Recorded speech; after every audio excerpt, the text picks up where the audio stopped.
How's it going, guys? It's Boo from Mile High Distilling, and today we're going to be talking about a pretty common topic in distilling, and a pretty simple one at that. That's going to be pot still versus reflux stills. So you can see here I have three different types of pot stills and three different types of reflux stills to my left. That's just to get you the idea that they come in all shapes and sizes, and each of these kind of has their own little thing going, but all in all they're going to work the same. And we'll definitely talk about what those small differences are. But first, let's talk about what pot stilling is and what reflux distilling is. So pot stilling is, as far as I know, the earliest method of distillation, and I would think the simplest. The basic premise is that you're going to have a boiler with a liquid. You're going to heat that liquid, and it's going to rise up through this column. Then it's going to go through the path of least resistance down this tube. And this tube is called a condenser. It's going to have cold water going into it. And when the cold water makes contact with the hot vapor, it goes back down into a liquid. And then gravity takes care of the rest. It'll just go on down, come out the other end as a liquid. Now, the main purpose of pot stills is to get flavor. There's always a trade-off with flavor. And so what you'll see with that is you'll have a lower proof in a pot still than you would a reflux still. Now, that's not always a bad thing. I mean, your pot still is going to come out about 140 proof on average, maybe a little less, maybe a little more. Keep in mind, as we talked about in an earlier video, purity is also correlated with proof. So 140 proof out of that 200 proof, it's less pure than you could expect out of a reflux still, and you'll notice that in the final product. Things will be a little rougher around the edges, a little harder to swallow, more of a bite. And that's why almost always, I would say 95% of the bourbons, whiskeys, rums that you're finding at the liquor store, they're almost always distilled at least twice, if not more, when they're ran through a pot still. And they typically are. And that's how distillers kind of balance that to get the flavor they want and the purity they want and the smoothness they want. Once you distill once, the flavor is always going to be there. You can't really eliminate it. And so you come back in a second time and you clean that spirit up and just get rid of some more impurities with that flavor still intact. That's a method called stripping runs and spirit runs. So your spirit run is designed to pump out as fast as you can through your pot still. Don't make your cuts, just get it all out. Do that 3 or so times to get you enough volume to where you can throw back in your boiler and run it again, this time as a spirit run. That's when you make your cuts, clean everything up. So that's really typical for these. So, again, these are mainly for flavor, whereas a unit like a reflux is designed for exactly the opposite. It's designed to strip your flavor. Now, this is great in a vodka or a gin, something you want to keep neutral, or something, if you want to, let's say, incorporate peaches into a really clean moonshine. Well, your best option would be to run it through a reflux, get it as clean as it can, highest proof as it can be, and then it becomes a neutral spirit that you can then put your peach flavor right into.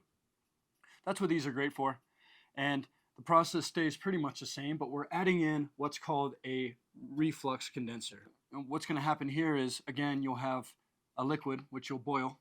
That'll turn into a vapor, and the vapors will push up this column. Now you'll notice a key difference between pot stills and reflux stills.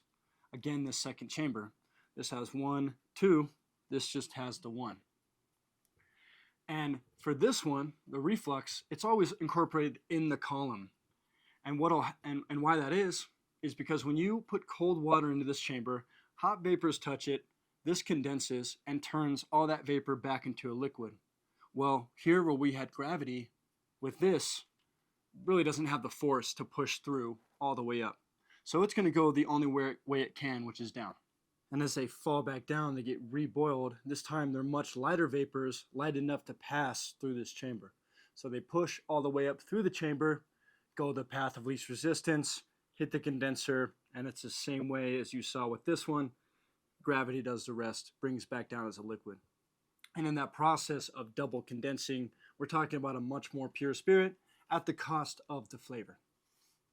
So those are the main differences between the units, and things get a little more crazy. You have fractional distillation columns, which would incorporate, you know, uh, 4 all the way up to 36 stacks or trays, each one creating reflux, going back down, bringing your low wines back down to the very bottom plate, doing it again.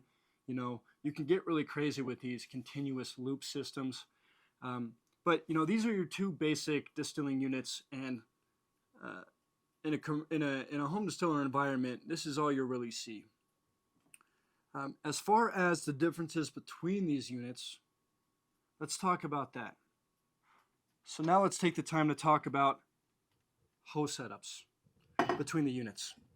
Now with the pot still, we're going to have a water inlet from the bottom of our condenser and a water outlet from the top. Water is going to pump in and out. Simple as that. And with the reflux, we get a little more complicated, but not much, even though these hoses are kind of a mess and it makes it look like it is. We're still going to have water in from the bottom of our final product condenser. We're going to go from the top of our final product condenser, and instead of making this an outlet to a drain, it's going to go from an outlet into this reflux chamber. So we're going to go from the bottom of our reflux chamber, and then here is our actual water outlet where we drain, the top of the reflux condenser. That's something called a daisy chain system, and it's just an efficient way to get cooling through both chambers. Obviously, that can be upgraded to split your water lines and basically have 2 water inlets and 2 water outlets, but it gets the job done, and it's still relatively simple, no matter which way you cut it. Now, between these different units, we're going to see the same process, but we're going to see tiny differences between them. Now, this unit is called our traditional style, and we call it that because it's what old-timer moonshiners use the most of. It's a typical cane design, and it's really just the shortest stack possible. That's its main purpose. It's going up, I think that's about 6 inches, maybe not even that, and then it's going through this tube, which is only set at about, I think this unit is about 9, or this elbow right here is about 9 inches, and then into our condenser. So for the most amount of flavor possible, you want the shortest path possible. The more vapor travels, the more it has a separation. So if you're wanting to keep your vapors full of flavor, you need to keep them unseparated as possible. Traditional is great for that. Our thumper design that we carry is going to look very similar. It's going to have that cane piece. The only difference is instead of the condenser here, it goes from the cane piece to a new boiler, your thumper, and then the end of that thumper is going to have that condenser. Still a very short path. Now this unit is our 2-inch stainless steel pot still. It's a little bit longer of a stack, but it's full straight up. So this is how newer designs kind of look. It just goes straight up and then into a condenser. So you're going to have that column purifying it, lets you have that thermometer port up top, and then through. And then this unit here is our 2-inch copper pot still. And the main difference is it's going to have this arm, which allows this condenser to swivel where you need it. Then it's a tiny bit shorter, a fair bit shorter actually, let's be honest. And of course it's copper. Now, I'm going to make a whole video on this, but let's talk a little bit about copper versus stainless. You're going to have people trying to fight me after this video, probably, for what I'm about to say. But I think you can get by with either. And the thing with it all is, why copper? Everyone thinks you need copper because that's what all the pioneer moonshiners did. Keep in mind, back in their day when this whole thing was starting, stainless wasn't a material. It really invented. It wasn't really produced. So all they really had was copper. And there is a purpose to copper, but its main purpose is eliminating sulfides, like a rotten egg smell in your distillate. Now, in today's age, we have copper packing, copper scrubbers, all this stuff that you can put into a stainless tower and get the exact same effect. So forget about that pro and con. It can really, you're going to get your sulfide removed regardless. As far as that main point, the differences you'll see in copper and stainless are, with copper, you have a very beautiful aesthetic to it. Looks great. And it's got a little bit better heat retention, so you'll probably heat up a little bit faster, probably just a margin. I mean, 10 or so minutes at most. And then with stainless, you have something more durable. You have something easier to clean, which is a great thing of stainless. This copper unit will take a citric acid bath and scrub vigorously, whereas this, hose it down with some soap and water, and you're good. So those are our main differences. I'm not one to tell you which way you should go. I know I can tell you this. I have commercial distillers that have run a copper flute of ours and a stainless flute of ours side by side and produced the same spirit with it, and they won gold awards with both of those spirits, each unit. So does it have much to do with how your spirit comes out? I don't think so. I think your material probably makes up about 5% of your actual end product. Of course, your recipes are going to make up about 15% of that. And the other 80% is really based on you as a distiller and your skill, like any other craft. So use that information what you will. I'm just kind of providing what I can for you and try to get you in the right direction if you're thinking about buying a still. Now our reflux units, 3 models here, and we can go as little, if you put these side by side, you're going to see this reflux still is shorter than this pot still. And that goes to show you how little that's going to matter, because this unit can only produce about 140 proof. This unit can produce close to 190 proof, 185 proof when it's in reflux mode.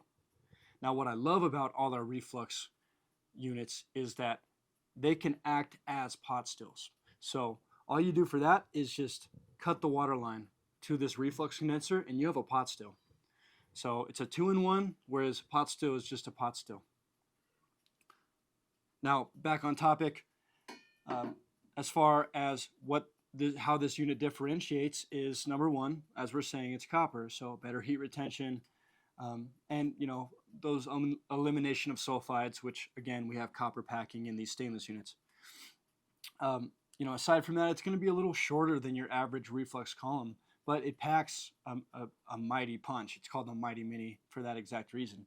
And again, it's producing about 185 proof, so it's a pretty nice tower. It's designed for smaller applications. If you're looking at a reflux dual purpose tower and you have like a 3-gallon boiler, something small, that'd probably be a good model for you.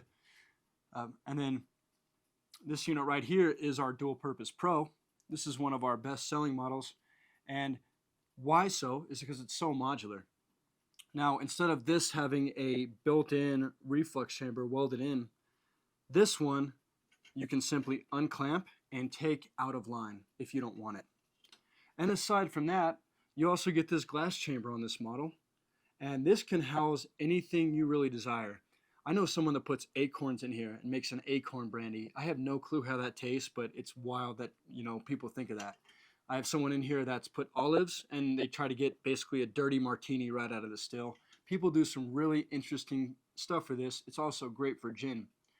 And the important thing is when you're using this infusion basket as an infuser, always keep it above the reflux. If it's below, like I have it in this model, you're going to strip all the flavor you put in, because remember, this is designed to take those vapors and push them back down. If you're going to have all these flavor vapors coming up, it goes right in this chamber, and what happens? It falls down and you lose it. So a model like this is great for gin and infusions, and we do sell this in a one-piece format if you're not interested in all that crazy stuff. And then of course this also has the modular arm, allows you to switch the condenser how you want. We finish off with our Torpedo Pro, which is the big brother of our Dual Purpose Pro. So exactly the same thing, modular arm, sight glass design, or sight glass in the unit, modular design. And the difference here is this is a 3-inch diameter tower. And so what a 3-inch diameter tower will do is produce twice as fast as a 2-inch tower. So if you're looking at a really fast run, like a 4-hour run in an 8-gallon boiler, you can go up to a 3-inch reflux. You're not going to lose your quality. You're just speeding things up. So, and I do just want to let you all know, everything you see here, we offer in different variations. Anything in copper, we also do in stainless. Anything in stainless, we do in copper. And anything in 2-inch, we do in 3. But, you know, this really isn't a sales pitch video, so I hope this video was informative on reflux and pot distilling and helping you get in the right direction if you're trying to choose a still or if you're just curious, because a lot of people are. So guys, thank you so much for watching. I really hope you enjoyed the video, and we'll see you guys next time.